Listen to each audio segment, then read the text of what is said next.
Hello दोस्तों, कैसे हैं आप। उम्मीद करता हूं कि आप सब ठीक होंगे। जैसा कि आप जानते हैं कि हम वर्बल रीजनिंग सॉल्व कर रहे हैं, जिसमें ब्लड रिलेशन और डायरेक्शन के चैप्टर हो चुके हैं। जिनको अगर आपने अभी तक नहीं देखा है तो चैनल के आइकन पर क्लिक करके और सारे वीडियो आप देख सकते हैं। और हमारा जो टॉपिक चल रहा है उसका नाम है प्रॉब्लम्स बेस्ड ऑन एज, अर्थात आयु पर आधारित समस्याएं, जिसके कुछ क्वेश्चंस हम सॉल्व कर चुके हैं। आज हम आगे के क्वेश्चन सॉल्व करेंगे। अगर आपने पिछला वीडियो नहीं देखा है तो डिस्क्रिप्शन में लिंक है, आप देख सकते हैं। आइए स्टार्ट करते हैं। क्वेश्चन में कह रहा है कि ए बी सी डी चार मित्र हैं। ए तथा सी की औसत आयु 35 वर्ष है। ठीक है, कह रहा है ए तथा सी, ए प्लस सी की जो औसत आयु है वो कितनी दी है, 35 वर्ष दी है। हम इन दोनों की आयु का योग निकाल लेते हैं, 2 से गुणा करके कितना हो जाएगा, 70। आगे कह रहा है B plus D, sorry B तथा डी की आयु जो दी है वो कितनी है, 40 है। बी प्लस डी की 40 दी है। अगर इसके भी हम और योगफल निकाल लेंगे तो इसका 80 हो जाएगा। आगे एक चीज़ और कह रहा है, क्या कह रहा है, बी सी तथा डी की औसत आयु भी 40 दे रहा है। बी सी और डी की जो औसत आयु भी दी है 40 दी है, लेकिन ये 3 पद हैं तो इसमें 3 से गुणा कर दो, कितना हो जाएगा, 120। अब क्या करें, b plus C plus D की वैल्यू दी है 120 और b प्लस डी की वैल्यू दी है 80। तो हम क्या करेंगे, यहाँ से c के बराबर आ जाएगा 120 माइनस 80 इजकल टू 40, यानी कि c की वैल्यू कितनी आ गई, 40 आ गई। अगर c की वैल्यू 40 है तो इसको यहाँ रख दो a प्लस सी में, तो a की बराबर कितना हो जाएगा, a बराबर 70 माइनस 40 इजकल टू 30 आ जाएगा। ठीक है, आगे एक कंडीशन और कह रहा है ए तथा डी की आयु का योग बी तथा सी की आयु के योग के बराबर है। यानी ये कह रहा है A plus D is equal to B plus C. यहाँ पर हम क्या करें, ए का और सी की वैल्यू रख दें, ए और सी की वैल्यू रख देंगे। ए बराबर 30 प्लस डी और बी को ऐसे ही रखो। आगे कह रहा है सी की वैल्यू दे रहा है 40, तो यहाँ से क्या हो जाएगा, बी को इधर ले आओ, डी माइनस बी, तो 40 माइनस 30 करोगे तो ये 10 हो जाएगा। तो डी माइनस बी बराबर 40 है, सॉरी 10 है, और इसने ऊपर दे रखा है बी प्लस डी बराबर 80। तो अगर मैं इन दोनों को यहाँ रख दूँ, बी प्लस डी बराबर 80 रख दूँ और सॉल्व कर दो तो क्या हो जाएगा, बी से बी कट जाएगी। 2d इजक्वल टू कितना हो जाएगा, 90। तो d इजक्वल टू 45। अगर d इजक्वल टू 45 है और b प्लस डी बराबर 80 है तो b बराबर कितना हो जाएगा, 35।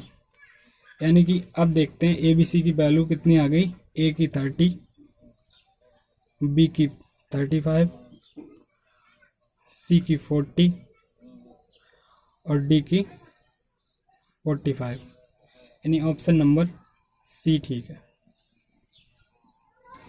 इस क्वेश्चन में कह रहा है कि 10 वर्ष पूर्व पिता पुत्र की आयु का अनुपात 4:1 था। तो लिख लेते हैं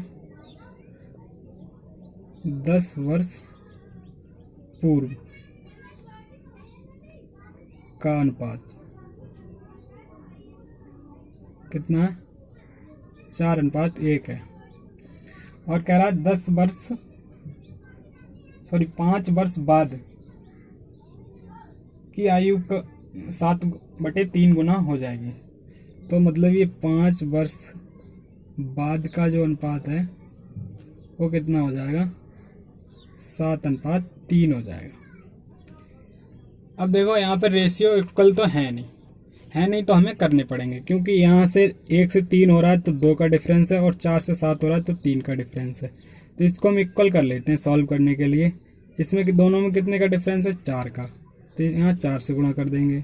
इन दोनों में कितने का डिफरेंस है, 3 का, तो यहाँ 3 से गुणा कर देंगे।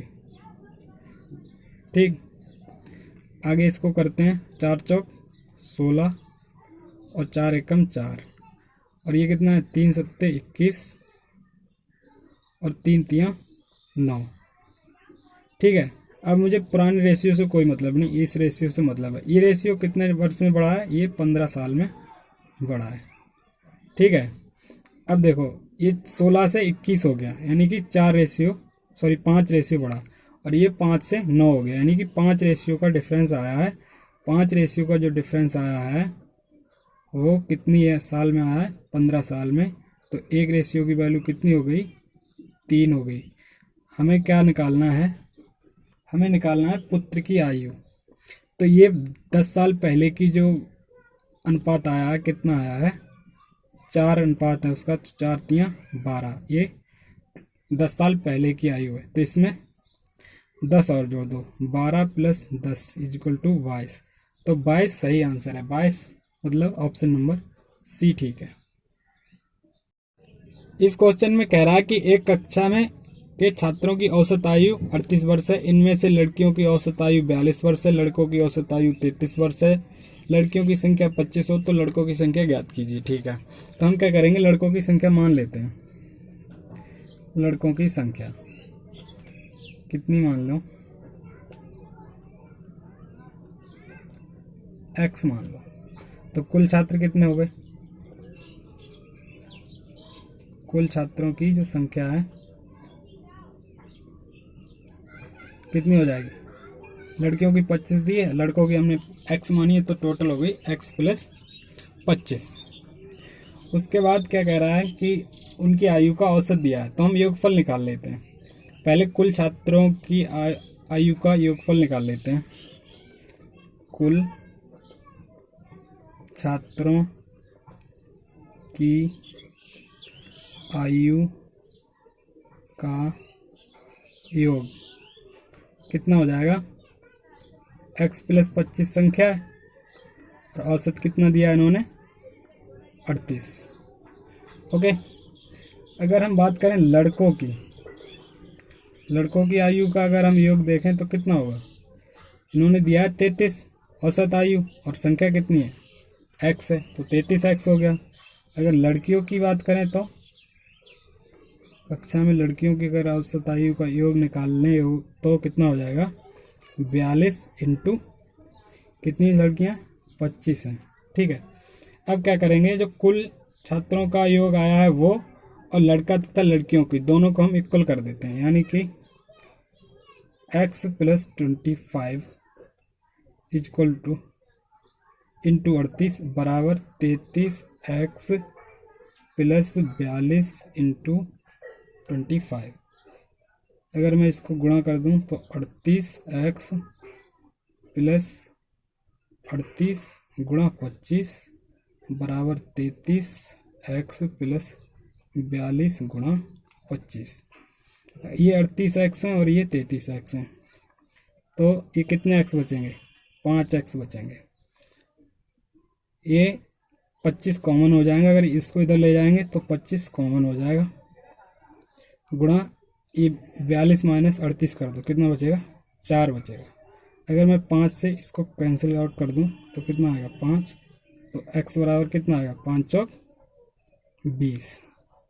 यही लड़कों की संख्या है, और ऑप्शन नंबर बी ठीक है। इस क्वेश्चन में कह रहा है कि अभी आयुषी की आयु पिता के आयु से आधी है। अभी जो है यानी वर्तमान में कितनी है? आधी है। रेशियो कितना दिया है? 2:1 है। ठीक है, तो अब कह रहा है 20 वर्ष पहले अपने पिता की आयु की चौथाई थी, यानी 20 ईयर पहले की बात है। जो रेशियो है कितना है? चौथाई है, 4:1 है। तो देख लेते हैं इसको। यहाँ तो 1 का डिफरेंस है, यहाँ 3 का डिफरेंस है, तो इसमें हम 3 से गुणा कर देंगे, तो ये कितना हो जाएगा? 3 दूनी 6 रेशियो 3 एकम 3। अब देखो यहाँ से कितना गया? ये 3 से 1 पे गया 2 रेशियो, और 6 से 4 पे गया 2 रेशियो, यानी ये 2 रेशियो का डिफरेंस कब आया? 20 साल में आया है। 20 साल में आया, तो 2 रेशियो की वैल्यू कितनी हो गई है? 20 साल। तो 1 रेशियो की वैल्यू जो आएगी वो कितनी आएगी? 10 साल। अगर 1 रेशियो की वैल्यू 10 साल आएगी तो हमें क्या निकालना है? आयुषी की एज, वो भी 3 रेशियो है, तो 3 रेशियो वर्तमान में है तो निकाल लो 3 रेशियो बराबर कितनी हो जाएगी, 30 साल हो जाएगी। ये वर्तमान आयु, ये पूछ रहा है 10 साल बाद कितनी होगी, तो 30 + 10 यानी कि 40, यानी ऑप्शन नंबर इसका ए ठीक है। क्वेश्चन में कह रहा है कि एक पुत्र और उसके पिता की आयु का योग 40 वर्ष है। 16 साल के बाद पिता की आयु पुत्र की आयु की दोगुनी होगी, इस समय पुत्र की आयु कितनी है। तो ठीक है, इन्होंने क्या दिया है, वर्तमान आयु का योग कितना दिया, 40 वर्ष। अब कह रहा है 16 वर्ष के बाद जो होगा ये दोगुना हो जाएगा, यानी अगर 16 वर्ष दोनों और रहेंगे तो कितने जुड़ जाएगा, 40 + 32, क्योंकि 16 दोनों की योग होगा, यानी ये 72 साल योगफल हो जाएगा 16 वर्ष के बाद दोनों की आयु का। तब इनका जो रेशियो होगा वो कितना आएगा, 2:1 का आएगा। अगर 2:1 का आएगा तो कितने रेशियो गए, 2:1, यानी कि 3 रेशियो। 3 रेशियो की वैल्यू कितनी है, 72 है, तो एक रेशियो की वैल्यू कितनी हो गई, 24 हो गई। तो ये 24 कब है, ये 24 साल आ गई एक रेशियो की वैल्यू। अब ये क्या कह रहा है कि वर्तमान में पुत्र की आयु बतानी है। ये 24 साल का हो रहा है 16 साल के बाद, क्योंकि ये रेशियो 16 साल के बाद का है, 16 साल के बाद का है। तो 24 - 16 कर दो, अभी करंट की एज निकल आएगी 8 वर्ष। यही इसका करेक्ट आंसर है, आंसर सी ठीक है। क्वेश्चन में कह रहा है कि 3 वर्ष पहले 5 सदस्यों वाले एक परिवार की औसत आयु 17 वर्ष थी। तत्पश्चात एक बच्चे के जन्म लेने के पश्चात आज भी परिवार की औसत आयु उतनी ही है, बच्चे की वर्तमान आयु क्या है। तो ठीक है, 3 साल पहले इनकी सदस्यों की आयु का योगफल कितना होगा, योगफल लिख दे रहा हूँ डायरेक्ट, कितना होगा, 17 × 5, 5 सदस्य हैं तो 5 से गुणा कर देंगे, 17 औसत आयु है, तो टोटल कितना हो जाएगा, 85। लेकिन ये 3 साल पहले का है, तो वर्तमान का निकालने के लिए हमें क्या करना पड़ेगा, 5 लोग हैं और 3 साल की बात हो गई है, तो 15 और हो जाएगा, यानी कि ये टोटल कितना हो जाएगा, 100 हो जाएगा। अब क्या कह रहा है कि एक बच्चे ने जन्म ले लिया, यानी कितने लोग हो गए, 6 लोग हो गए, और औसत कितना है, अब कह रहा उतना ही है, यानी कितना, 17 है, और लोग कितने हो गए, 6, कितना हो गया, 102, 17 छक्का 102। ठीक है, तो अब बच्चे की आयु पूछ रहा है, बच्चे की आयु कितनी होगी, 102 - 100 बराबर 2 वर्ष, 2 वर्ष है, यानी कि ऑप्शन नंबर बी ठीक है।